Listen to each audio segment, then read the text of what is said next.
You ever just play a game and like halfway into playing it, you're just like, dude, this is just fun. Like no rationalizing, no justification you're trying to reach for. It's just a game, and by God, it's a hell of a lot of fun. That has been my experience with Wildgate. Now, from the folks that have jumped into the stream asking us, what is Wildgate? Really, the only way we can explain it to them is that, hey, this is like Sea of Thieves, but in space. It's got a mix of PvE, it's got a mix of PvP, it's got the ability to customize your weapons, your loadouts, your ship, and this leads to some of the most interesting encounters I have ever experienced inside of a game. You see, it's one thing to be like, yo, I just won my 1v1, or my team just beat that other team. And although, yes, the dopamine high of experiencing those things is really good, inside of Wildgate, it goes up another level. In Wildgate, you've got strategy, team synergy, all just being mixed together in a ball of chaos that is both equally fun to play as it is to watch. Which is why if someone asks me, what is Wildgate? Fellas, it's just a stupid fun game. With that being said though, today I wanted to dive into the history of this game, its developer, its publisher, its gameplay mechanics, and then I also want to talk a little more about my own experience with this game. But let's start at the root of all of this, that being Dreamhaven. You see, Dreamhaven is not just the developer of Wildgate here, they're also the publisher. You see, beneath its umbrella, there are two separate studios, that being Moonshot and Secret Door. Moonshot is the team behind Wildgate, and Secret Door has developed a base tactical RPG called Sunderfolk. Now, these are both the first games present on each respective studio's rosters. Dreamhaven has also partnered with a few other studios to help publish games like Mechabellium and Linked, Banner of the Spark. Now, this is not a huge list of titles by any means, but that's mainly because Dreamhaven hasn't been around very long. Mike Morhaime, who is the CEO of Dreamhaven, was also the CEO and co-founder of, get this, Blizzard Entertainment. He left Blizzard back in 2019 and founded Dreamhaven, bringing in talent from across the industry to start making their own games independent from corporate control that's present in the AAA industry. Now, on their website, you can scroll through the list of team members across all of their studios, and each bio lists their earlier experience. Now, Mike made it clear in an interview with PC Gamer that Dreamhaven doesn't allow the business teams to dominate game development. It's a partnership with both teams working together. While the games they develop don't fall under the same genre, they all focus on multiplayer experiences, essentially games that we can share with others. Which brings us to Wildgate. This game consists of 5 teams, 4 players being present in each of these. Essentially, at the start of a match, you'll be scattered across the map with the explicit goals of exploring, looting, and of course, destroying the other team. Now, it's a sizable map here, guys, but what I really love about it is just how densely packed it is with all sorts of things to do. And you want to do as much as you can before you encounter enemy players, as engaging the PvE side of things is what's going to allow you to outfit your ship, making it stronger throughout this match. Now, each one of these matches have 2 win conditions. Either you destroy all of the enemy teams, or you capture an item called the artifact. Essentially, upon capturing this artifact, you then ferry it through the Wildgate, hence the name of the game. However, the artifact location is not revealed at the start of the match, and the Wildgate itself is not powered up. Now, you'll notice at the top right of your screen, there's a percentage slowly rising over time. Now, upon this reaching 100%, the location of the artifact will be revealed, and a Wildgate will open. Now, again, guys, not really sure what determines how fast the percentage rises. I've seen it take anywhere between 15 to 25 minutes. Personally, my goal has been to kill other players every single time, but I do like that there's 2 objectives that can ensure victory. But the big thing is that these matches are long, which they need to be, because the goal is to explore the map, engage in as much PvE content as you can, and prep your ship, which is the #1 priority, upgrading your ship with all the goodies. You see, across the map, there are multiple floating structures. There's also giant asteroids containing PvE combatants and objectives. Now, when you clear out one of these points of interest, you'll then be directed to a room full of loot, most of which are ship upgrades. We're talking new weapons, security alarms, extra thrusters. There's even bombs that you can pick up and install on enemy ships. You can quite literally get a ram. Now, the more upgrades you get, the better. And as you can see here, your ship is equipped with a ton of different hard points to install these upgrades. So essentially, as you loot more points of interest, you'll be able to choose what functionality you care about adding the most. Now, at the core of your ship is this reactor, and it needs both fuel, ammo, and cooling to heal your ship when it's damaged, as well as firing the onboard weapons and performing a boost to increase the speed for your ship for a short period of time. Now, you'll find ammo as loot from PvE encounters. You can even get upgrades for your ship that generate ammo, but this is where the gathering side of the game comes in. You see these red and pink asteroids? When you actually go mine these, they drop the fuel that you need to boost your ship. And then these ice crystals are the coolant that you'll need to mine in order to repair your reactor when needed. I really like this because certain classes that are really good in the mobility sector, it's really nice to get to these spots, get their mine in, and then instantly teleport back to the ship, which by the way is something you could do anywhere in the game. At any point, you can actually hold down the teleport button and teleport straight to your ship. Now I want to circle back to some of those PvE encounters that we talked about earlier. Some of these are actually pretty difficult with some slight mechanics involved. For instance, if you find a vault or an artifact, you'll have multiple waves of ads and a boss to deal with. The good thing is that you can respawn allies. There's also recharge stations for resources like abilities, ammo, and oxygen. But keep in mind, when engaging these PvE enemies, an enemy team could literally sneak your ship. But guys, it is worth the risk. If you know that there is actually going to be purple weapons or purple upgrades inside of that area, fellas, it's worth it. Go in there, tank out those ads, kill them as quickly as you can, grab the best weapons you could possibly get, teleport straight to your ship, and upgrade away. These weapons right here will make all the difference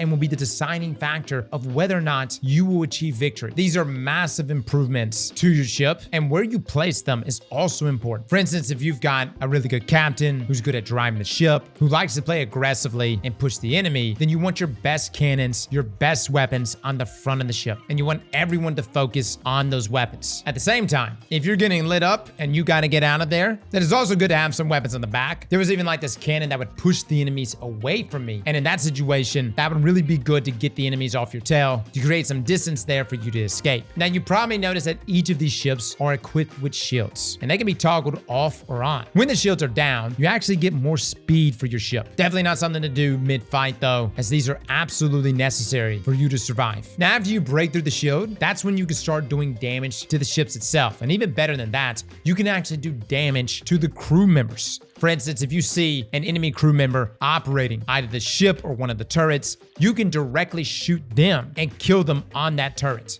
which is highly advisable. And everything here pretty much has a function when you shoot it. From destroying parts of the ships, inhibiting some of the onboard systems from functioning, blowing out doors, causing oxygen supply to dissipate, shooting the engines will slow the ship down, and of course, targeting the guns themselves to eliminate a crew's ability to return fire. Now, throughout this process, your ship will be taking damage as well, and you'll have to repair it. For instance, I have one of these robot drops, which essentially repair things for me. You have a repair kit on your character itself, and then of course, hitting the ice for your reactor will cool things back down. Now, throughout this process, you can also be boarding the opposing vessel. This is where things get crazy. You can actually take a bomb, run over to the enemy ship, plant the bomb, and proceed to kill some of them before dealing hefty damage internally. And let me just say, having someone who is a good invader makes a huge difference. Now, granted, I would take someone who's just really good at operating one of the guns on the ship, as that does a lot of damage. To me, invading ships are in the moments that I feel like my crew is getting overtaken and the enemy ship is just dealing too much damage. And that's where I need to push in and just cause chaos. What's even crazier is that you can actually invade a ship and steal their weapons. If they got a purple cannon that's really, really good, dude, take it and immediately dip. And then you could put it on your own ship and use it against them. It's chaotic as hell, guys. And that's one thing that you'll notice about Wildgate, is that from the very beginning to the end, it's pretty much constant action. From rushing points of interest, to killing PvE enemies, to doing the hardest encounters possible, to getting the best drops and upgrades for your ship. All of these will hopefully contribute to you and your team achieving victory. Now, let me just say this is just one of those games where you could do everything right. You can have all the best upgrades, but if two ships come together and decide they're gonna take you out, fellas, there's not a whole lot you could do. But the best you can do is just dip and hope they start fighting each other. And normally in these situations,